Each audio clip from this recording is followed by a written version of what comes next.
I have a problem, something I've been avoiding for a long time. In these two binders here, there's around 80 rows of negatives. They were once organized, but my old system fell apart. And now, whenever I want to find a specific negative to go out and print out in the darkroom, I have to go digging. And honestly, I can't keep working like this. If I don't deal with this now, the mess will only continue to grow. So today I would like to share with you a simple idea I have to, get this under control. So how did I end up here? When I first started shooting film, I did actually have a system in place. I would scan each roll, I would cut the negatives, put them in sleeves, and then I would write the scan date on each of those sleeves. And then on the computer, the folders for the images, I would name them with the same date, alongside some descriptive text. It was simple, and honestly it could have worked really well. But then I got lazy, and for some reason I stopped writing the dates on the sleeves straight away, and I also changed my scanning technique a few times, without going back and rescanning everything. Instead I just created new folders for some of the rescans I did, and for the new scans. Like a fool. So it turned out to be this big mess, both on the computer and in the binders. And now, whenever I want to find something, I have to search, and sometimes guess. And recently, I have started to kind of rediscovering some of my old negatives and started to print those out in the darkroom, as you might know if you're following this channel. And there are a few frames that I know exist, images I really would like to print, but I can't find the negatives. And that was when I realized something has to change. What I need is a simple, repeatable, and future-proof system. Here's the plan. Every roll gets rescanned, so everything is scanned to the same standard and properly organized on the computer. From those scans, I'll create a digital contact sheet. That contact sheet gets printed. And here's the key part. The printed contact sheet lives together with the negatives in the binder. That will give me a clear physical overview when I'm flipping through the binder what each roll contains, and as a bonus I can very easily see which rolls has been rescanned and which hasn't. And it also gives me a nice little place to write some notes if I like to.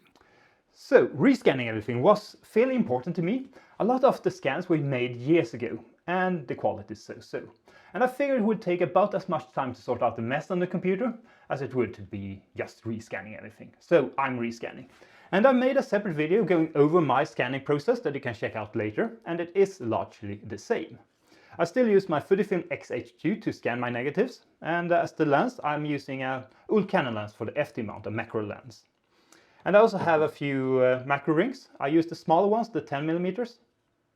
Yes, the 10mm, when I'm scanning 135 to be able to fill the whole frame, because this macro lens doesn't get quite close enough for 135, but with the macro ring it works great.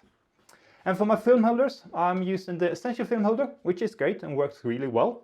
There are some fierce competitors out there nowadays that this wasn't around when this was released, so do shop around, but I do like this and it works really well. It only supports 120 and 135 though, so when scanning 4x5 I'm using the pixelator, and for 4x10 I just lay it flat on the light source. And speaking of which, I do have two light sources. First, I have this one here. This is a small little light tab.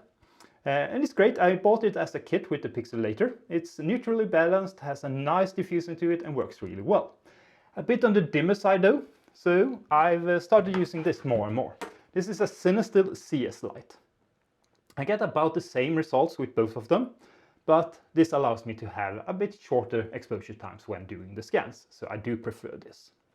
A small little note with that though is there are these kind of inserts to mask off some of the light. I need to use one of them to be able to use this light with the Essential film holder, because otherwise it won't stand even on the light. And speaking of which, to make sure everything is even and parallel to the camera, I have a little mirror that I place on top to, line up the camera. And besides that, it's just a matter of scanning the negatives. And now let's move over to the computer and I'll show you how I manage the files on the computer. So here we are at the computer, and first things first, here's the folder structure. And it is very simple. I just have a main folder called analog rescans, and in it I have a subfolder for each of the rolls I've scanned.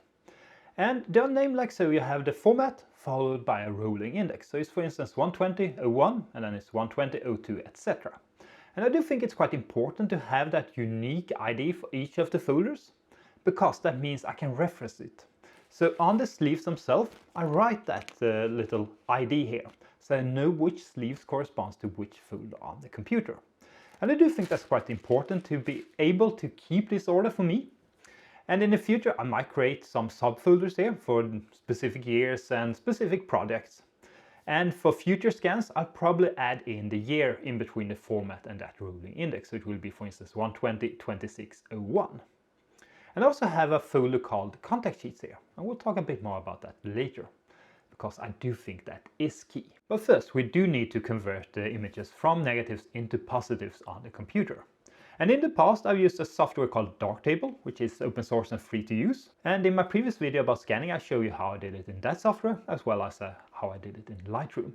But since I've actually moved over to DxO PhotoLabs, which I actually find a bit easier to do the inversion in, and an excellent editing app that I really like to use. Full disclosure though, I did get this software as an affiliate with DxO for an upcoming video. And I'll put a little discount code in the description, which is an affiliate link.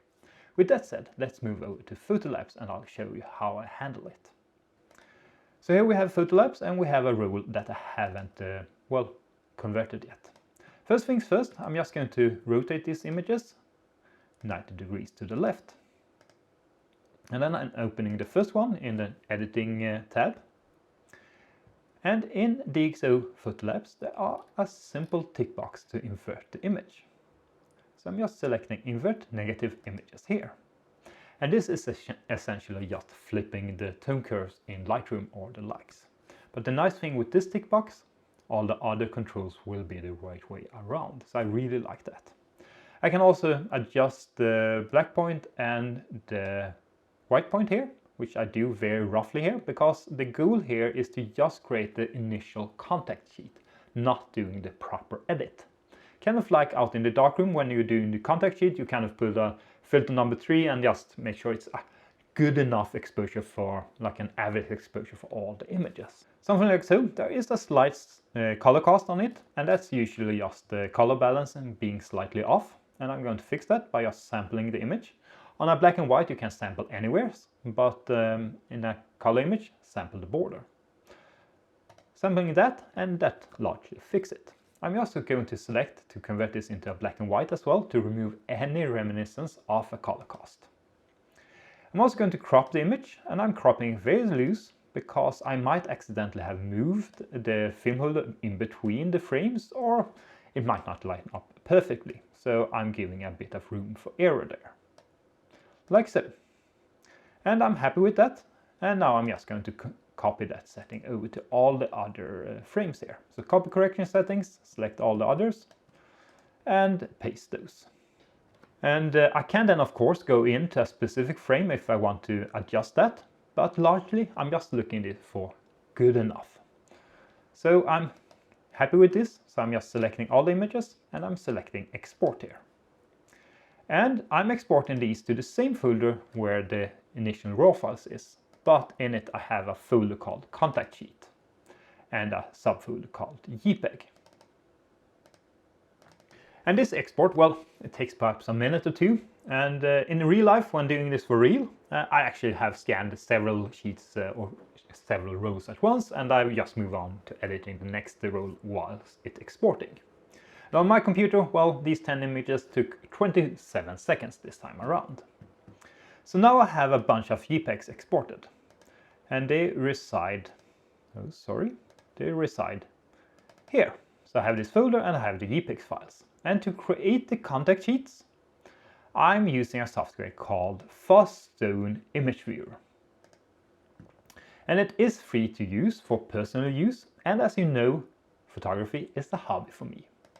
So here I have that folder 120 contact sheets and JPEGs, and I'm selecting all the images here, and I'm going up here and I'm choosing print and design and print. I do apologize for the software being in Swedish. I accidentally hit Swedish when installing this. And that will arrange all the images onto a paper for you, in this case an A4. And you can change between landscape and portrait down here. And I'm also going to add a little bit of descriptive text down here.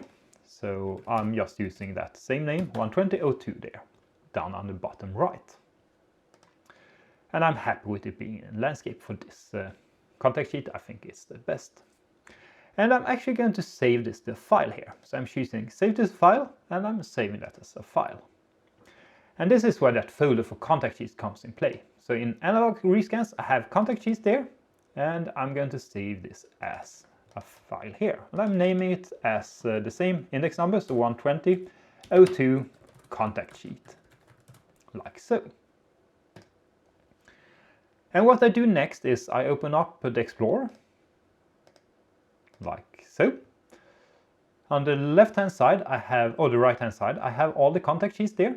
And on the left-hand side, I am in that folder 120.02 and that subfolder contact sheet. And I'll create a link there. And in Windows, you just drag and drop, holding Alt to create a link. That way I have a link to that contact sheet in the specific folder for that role as well. And I do think it's quite beneficial to have all the contact sheets in one folder, because that means you can open the first one, look at it, and then you can very easily move to the next one, just like flipping through a binder. So I think that is a very nice way of organizing the contact sheets and getting an overview what's on the specific rows without having to open any software or anything like that. Because in PhotoLab or Lightroom or whatever, you might start doing edits, more proper edits. Because what I did was a very fast conversion. For instance, here I've edited one image and I've created a virtual copy of that, and it can get quite messy and you don't really get the overview in the edit software. So I do think it is key, at least for me, to create those contact sheets. And just doing it digitally will probably be enough for most people, and it probably would have been enough for me. But I'm taking it one step further and creating it out in the real world as well. I will be printing those contact sheets. And at first I thought, well, I'm just going to print that using my normal office printer. But there was a bit of issue with that, and that was the quality. It isn't quite up to par to work for this application. So I had to fix that, and that meant buying a new toy. So what I did was I bought this. This is an Epson EcoTank ET8550. Way overkill for this application, but I do have a few other plans for it. Let's talk about it.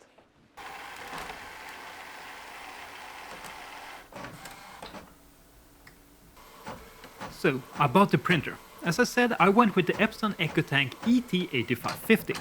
It's a fairly high-end inkjet printer. It uses a mix between dye-based ink, which it uses primarily, but it also has some pigment ink for the black, which I have read is beneficial for black and white images, and I do shoot quite a lot of black and white. I also read that it is an excellent starting printer for people that want to get serious by printing their digital images. And it's absolutely overkill for this little project, as I said. It was more a good excuse to finally pull the trigger on buying a printer. Because I would like to be able to offer some low-cost options to sell alongside my proper darkroom prints, which I do sell on my website as well as on art fairs and exhibitions and stuff like that. And this printer will allow me to do that. And I also have this idea that I might want to start making some photo signs in the future. So this printer will see quite a lot of use. And as I said, it is an EcoTank printer. That means it doesn't use traditional cartridges. Instead, you have these ink bottles when you want to refill it. That means the running cost of this printer will be substantially lower. And it also uses the more high-end ink by Epson called the Cleria ink. And Epson claims prints made from this printer will last 50 to 100 years. So even though it isn't a pigment printer, a proper pigment printer that you might use for fine art printing, it is rather good. And I'm sure it will produce some excellent prints for me. The next step up would have been to get a proper pigment printer, but those are a bit more expensive and a lot more expensive to run. So for me, this is a good compromise. You might then ask, why not just do proper contact sheets out in the darkroom? And I could do that. I do have my own darkroom and I really enjoy the darkroom process. But for this project and the size of it, doing it digitally I think will be a bit simpler, easier and faster. And I wanted to rescan everything, and I wanted to reorganize my digital archive anyway. So it is killing two birds with one stone. And I do think this kind of gives me the best of both worlds. Physical negatives with physical contact sheets and a solid digital archive. And finally, by placing the contact sheet together with each roll in the binder will not only give me a very fast, intuitive way of getting an overview of each roll when flipping through the binder, but because I added that index number on the bottom right of each contact sheet, means I can reference it. So if I find a frame on the computer, I can very easily locate it in the physical world as well, and vice versa. And I do think, and I hope, this system might actually work for me, but I still have a few small concerns. The first is that the contact sheet might get separated from the sleeves with the negatives. But luckily, I did write the index number on the sleeves as well, so I can remarry them if they get separated. The other, well, I am a bit worried that the inkjet print might taint my negatives. I don't know if they can contaminate my negatives. I haven't been able to find any information about that online, and I don't think it will be a risk, but I do have a slight concern about that. And finally, I haven't quite figured out how to adapt this to my large format negatives, because I do store those negatives in individual sleeves. I might have to change that in the future. But for now, I'm just starting with 120 and 135. There's still quite a few rows to scan there. So this project is far from done. And with that said, thank you so much for watching. I'll see you next time. Take care and bye.